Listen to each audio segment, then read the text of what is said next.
खनन को लेकर जानकारी। गोरख धंधा पार्वती नदी में धड़ल्ले से चल रहा है और एनजीटी की रोक के बावजूद अवैध खनन जारी है। रात के अंधेरे में पार्वती नदी से खनन किया जाता है।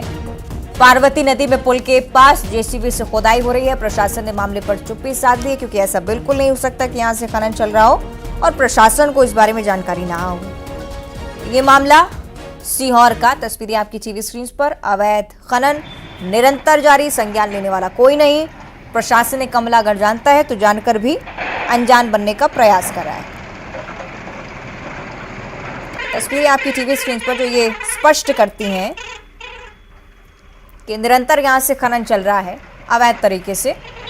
पोकलिन मशीनें, जेसीबी को आप देख पा रहे होंगे जो ठीक पास में आपको नजर आएंगी। किस प्रकार से खनन यहां पर किया जा रहा है स्पष्ट करती हुई तस्वीरें हैं। इसके बावजूद प्रशासनिक अमला पूरी तरह से मौन। पार्वती नदी की तस्वीरें हम आपको दिखा रहे हैं। उसके पास जो पुल बना हुआ है वहां पर जेसीबी साफ तौर पर दिख रही है। रात के अंधेरे में प्रशासनिक अमले को चूना लगाने का प्रयास होता है, लेकिन उस अमले का क्या कहें जो कार्रवाई करने के लिए भी तैयार नहीं। अक्सर राजनीतिक मिली भगत का भी जिक्र रहता है, लेकिन अगर प्रशासनिक स्तर पर कार्रवाई हो तो इस स्थिति से बचा जा सकता है। इसके बावजूद कोई कार्रवाई नहीं।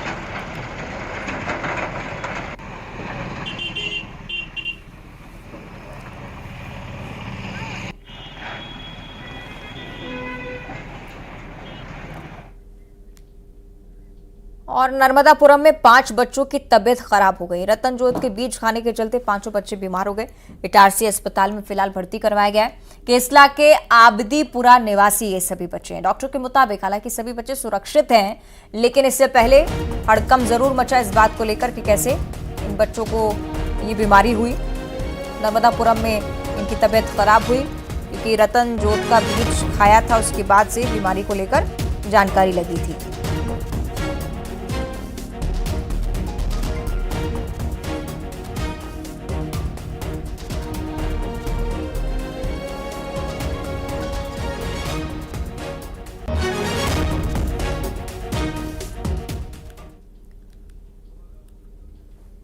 और सरगुजा के बतौली ब्लॉक के चिरगा गांव में बनने जा रहे मां कुदरगढ़ी एल्यूमिना प्लांट खोलने का विरोध एक बार फिर से शुरू हुआ है। चिरंगा ग्रामीण यहां पर पहुंच चुके हैं। सैकड़ों की संख्या में कलेक्टर ऑफिस का घेराव भी करने पहुंचे थे। पावर प्लांट को नहीं खोलने की मांग रखी है। ग्रामीणों ने आरोप लगाया है कि पावर प्लांट को रोकने के लिए हाईकोर्ट से स्टे लिया गया, इसके बावजूद कर्मचारी द्वारा निर्माण किया जा रहा है। आपको बताएं कि एल्यूमिना पावर प्लांट का विरोध यहाँ के लोग लगातार 4 सालों से करते आ रहे हैं, इसके बावजूद सुनवाई नहीं।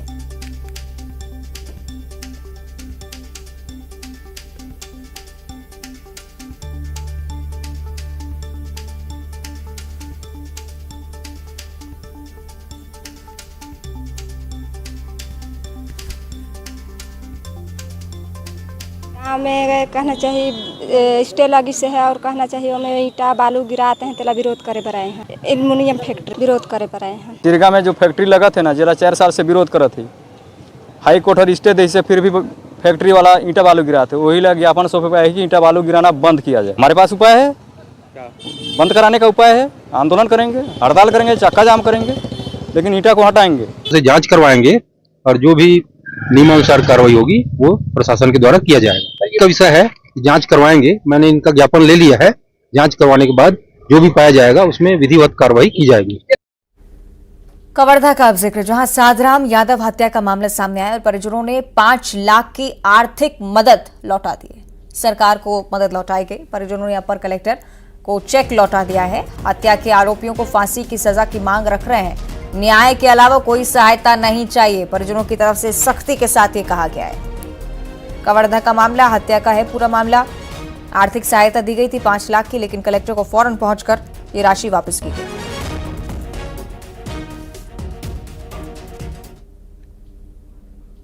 बिलासपुर का जिक्र करें, जहां 20 टीचर्स पर एक्शन की तैयारी है। नौकरी से हटाने का नोटिस जारी हो चुका है। गाज गिरने वाली है। लंबे समय से 20 शिक्षक स्कूल से नदारद पाए जा रहे थे। शिक्षा अधिकारी ने कलेक्टर को सूची सौंपी ऐसे आरोपी टीचर्स की जो 10 से 11 साल से स्कूल ही नहीं आए हैं, जबकि वेतन पूरा पहुंच रहा है हर महीने। बिलासपुर में कलेक्टर की तरफ से संज्ञान और अब ये सख्त कार्रवाई।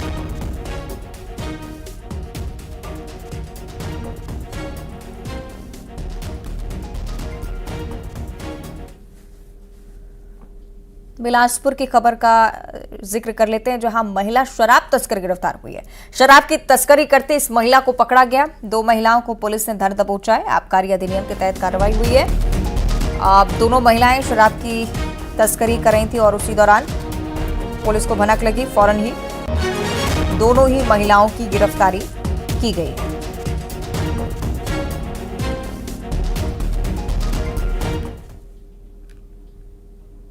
और अब खबर बलरामपुर की, जहां धान खरीदी में शामिल कर्मचारियों और अधिकारियों पर कार्रवाई की तलवार लटक रही है। सरकार के खिलाफ इन्होंने मोर्चा खोल दिया है। विरोध में पटवारियों ने कलमबंद हड़ताल की है।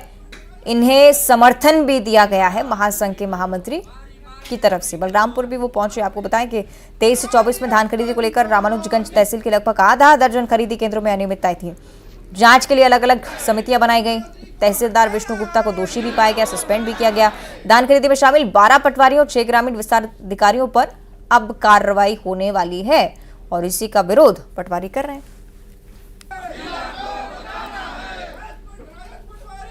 एक अधिकारी जो शशि चौधरी जी है, डिप्टी कलेक्टर, जो OIC भी है हमारे लैंड रिकॉर्ड के, उनके द्वारा कुंठित मानसिकता से ग्रस्त होकर के हमारे पटवारियों के खिलाफ गलत रिपोर्ट कलेक्टर साहब को पेश किए, जिसके विरोध में आज सारे पटवारी जिला बलरामपुर के आंदोलनरत है, विरोध में यहाँ बैठे हुए हैं। अगर मामला दर्ज होगा, जैसे कि हम लोग आंदोलन में बैठे हैं, हमारे पास यही मामला अगर कोर्ट में दर्ज हो जाएगा तो फिर हमारे पास न्यायालय के शरण लेने के अलावा और कोई उपाय बैठेगा नहीं। और बाकी जो हम अपने स्तर से पटवारी संघ के माध्यम से जो कर सकते हैं वो कर रहे हैं। शासन प्रशासन के विभिन्न स्तरों पर अपनी मांगों को रख रहे हैं और सबको अपनी समस्याओं से अवगत करा रहे हैं। सुकमा का जिक्र, नक्सलियों की कायराना करतूत सामने आई है। नक्सलियों ने रविवार को 4 लोगों का अपहरण किया, इसमें 2 ठेकेदार भी बताए गए। अपहरण किए गए लोगों के परिजनों ने नक्सलियों से अपील की है कि अगवा लोगों को वो छोड़ दें। बताया जा रहा है कि 4 लोग जो अपहरण किए गए हैं, जिनका वो नल जल मिशन के काम में लगे हुए थे, विकास कार्य कर रहे थे और उसी दौरान उनका अपहरण नक्सलियों ने कर लिया।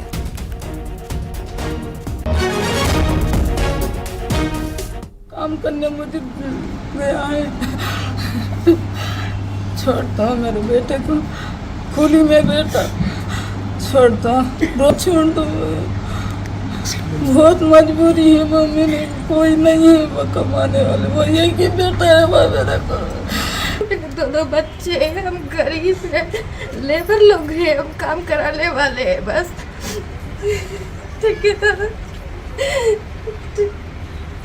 लेबर काम कराने वाले मजदूर लोग हैं, तो गरीब है हम लोग। छोड़ दो, छोटे-छोटे बच्चे से अब तब्दील करती हूँ कि दंतेवाड़ा का जिक्र, जहां जवानों ने नक्सलियों के नापाक मंसूबों को नाकाम कर दिया। जवानों ने 3 किलो की आईडी जब्त की है, उसे विस्फोट किया, निष्क्रिय किया गया। आपको बताएं कि कोटाली बाजार के पास मेन रोड पर नक्सलियों ने 3 किलो का आईडी लगाया था। सुरक्षा बलों को निशाना बनाना चाहते थे, लेकिन फौरन सुरक्षा बलों ने इसे निष्क्रिय किया।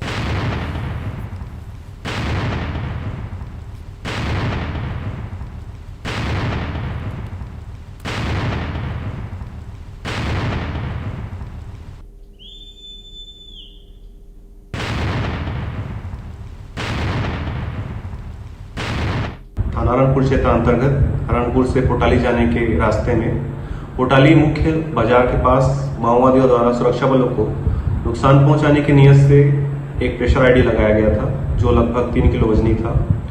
उक्त आईडी की पहचान पोटाली CF टीम द्वारा की गई और इसकी सूचना तत्काल वरिष्ठ अधिकारियों को दी गई।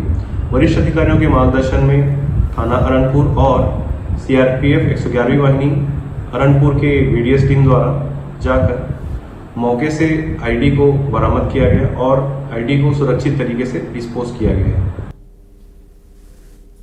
बिलासपुर के मस्तूरी इटवा पाली स्थित प्राचीन मंदिर से एक बार फिर भगवान भंवर गणेश की मूर्ति चोरी हो गई। पहली बार नहीं हुआ है, 5वीं बार ऐसा हुआ है। 1000 साल पुरानी इस मूर्ति की कीमत 2 करोड़ रुपए काले ग्रेनाइट की बनी है, 3 फीट ऊंची है, 65 किलो वजनी है। ग्रामीणों का यह कहना है कि जब वो मंदिर पहुंचे तो ताला टूटा मिला, फिर पुलिस को सूचना दी और अब पुलिस अपराधी की तलाश कर रही है। 5:30 बजे आए भैया, दरवाजा चालू करत रहे रोज, नहीं चालू करे मतलब देखे नहीं, पर्दा खुला कर दी थी से, तो देख के लौट गया फिर लौट के सरपंच घर गए। सरपंच ने जगाया 4-5 बजे में जागी से लड़का। एक बार पटवार घर गया, वो 4-5 बजे में जागी से। और फिर आके लगे बैठे रहे हैं। पटवार गाँव वाले मतलब ब्लाक लाई से सब पटवार पतली से सब मुँह में बताई से। अगली खबर सूरजपुर से। एक युवा व्यापारी ने खुदकुशी कर ली है। इसने खुदकुशी से पहले फेसबुक पर एक पोस्ट भी किया। पड़ोसी दुकानदार पर आरोप लगाए हैं। प्रताड़ना से परेशान होकर जान देने की बात लिखी है। इस घटना के बाद मृतक के परिजन प्रदर्शन करते नजर आए हैं। आरोपियों की गिरफ्तारी की मांग और मुखर कर दी गई है।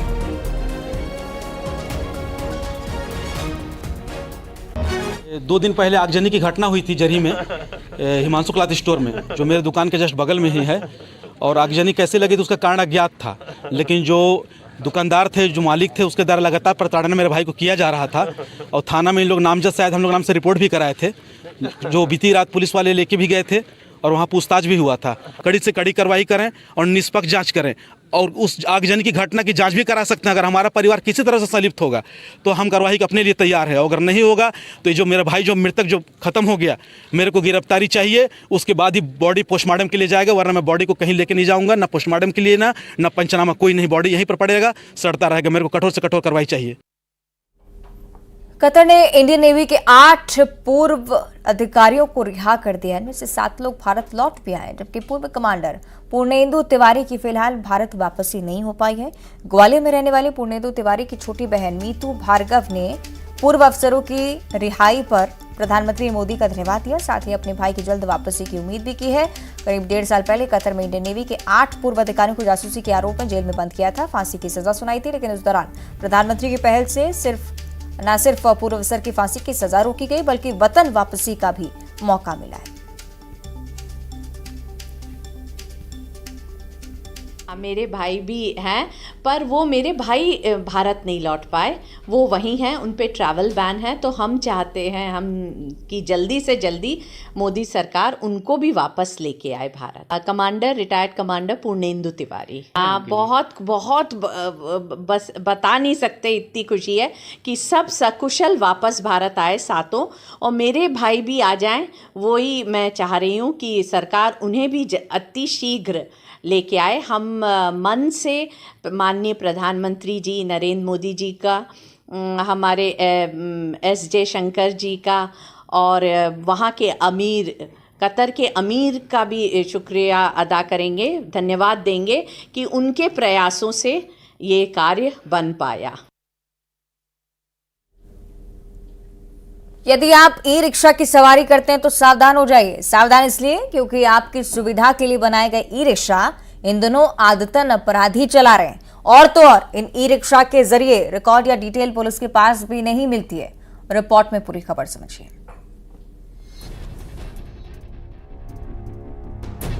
छत्तीसगढ़ में इन दिनों ई रिक्शा आम राहगीरों, पुलिस और यातायात और आरटीओ के लिए सिरदर्द बन गया है। प्रदूषण और ट्रैफिक जैम से निजात दिलाने वाले 25,000 ई रिक्शा प्रदेश में संचालित हो रहे हैं। हैरानी की बात तो ये है कि कई बार ऐसा देखा गया कि आदतन अपराधी भी ई रिक्शा चला रहे हैं।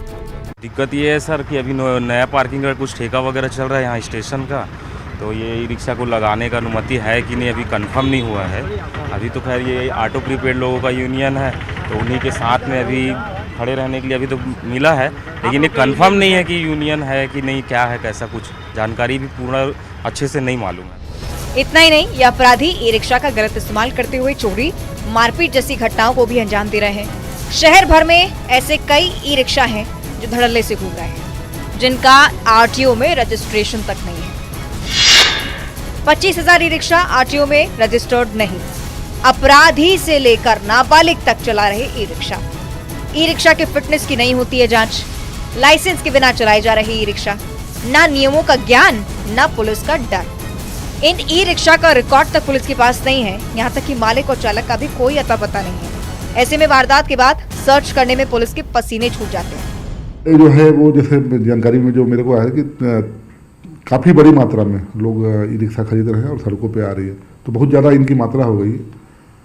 तो देखते हैं, इनका बस ये है कि प्रशिक्षण, किसी को रिक्शा लेने से आप रोक तो सकते नहीं, न चलाने से भी, अगर उसके पास लाइसेंस से चला सकता है वो। तो इनका जो है नंबरिंग और करने का सोच रहे हैं, देखते हैं भविष्य में जो इनकी नंबरिंग की जाएगी।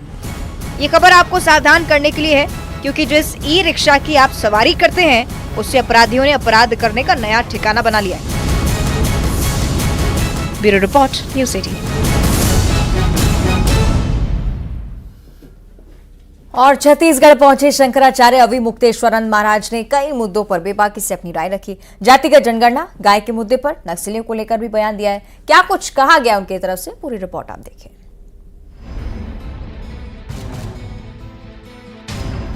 रायपुर पहुंचे शंकराचार्य स्वामी अभिमुक्तेश्वरानंद महाराज ने कहा कि भारत के सब निवासी एक हैं, तो जातिगत जनगणना क्यों? जो जिस जाति को मान रहा है उसे मान्य दिया जाए। उन्होंने कहा कि एक दल को धर्म की राजनीति करनी है, दूसरे को जाति की सियासत करनी है। जातिगत जनगणना उचित नहीं है। जातिगत जनगणना क्यों कराना चाहते हैं, ये बताइए। आप एक तरफ कहते हैं कि हम भारत के निवासी सब एक हैं, रंग रूप वेशभूषा चाहे अनेक हैं, भारत के रहने वाले हम सब एक हैं। तो जब एक हैं तो उनको व्यक्तिगत रूप से अपनी जाति कोई मान रहा है, मानने दो। उसके अनुसार अपना जीवन यापन कर रहा है, पूजा पाठ कर रहा है, विवाह संस्कार आदि कर रहा है, उसको करने दो। ये राजनेताओं को राजनीतिक जनगणना करनी क्यों है? क्योंकि जाति की राजनीति इनको करना है। धर्म की राजनीति एक कर रहे हैं, एक को जाति की राजनीति करना है। साथ ही अभिमुक्तेश्वरानंद ने छत्तीसगढ़ सरकार से गौ माता को राजमाता का दर्जा दिए जाने की मांग रखी। उन्होंने कहा कि लोकसभा चुनाव में गौहत्या हमारे लिए सबसे बड़ा मुद्दा है और जो लोग गौहत्या पार्टियों को वोट देंगे वो गौहत्या के पाप के भागी होंगे। यहाँ पर नई सरकार बनी है, उसको शुभकामना देते हुए उससे अनुरोध करना है कि गौ माता को राज्य माता घोषित करे, ताकि हम गौ भक्तों के साथ न्याय हो सके। आज़ादी का अमृत महोत्सव मनाया जा रहा है, 75 साल हो चुके हैं और अमृत जैसा दूध देने वाली हमारी गौ माता को एक तरफ काटा जा रहा है। तो ये बड़ी विडंबना है। हम चाहते हैं कि ये विडंबना समाप्त हो और इसके लिए छत्तीसगढ़ पहल करे। वहीं नक्सल के मुद्दे पर कहा कि छत्तीसगढ़ में लोग नक्सलवाद को अपने व्यक्तिगत स्वार्थ के लिए बढ़ावा देते हैं। नक्सलियों से बातचीत करनी पड़ेगी, उनको मुख्यधारा में शामिल करना पड़ेगा। नक्सलियों को भड़काने वाले नेताओं पर कड़ी कार्रवाई करनी पड़ेगी। Bureau report, news 18। और इसी के साथ खबर दिन भर में इतना ही। देखते रहिए न्यूज़ 18।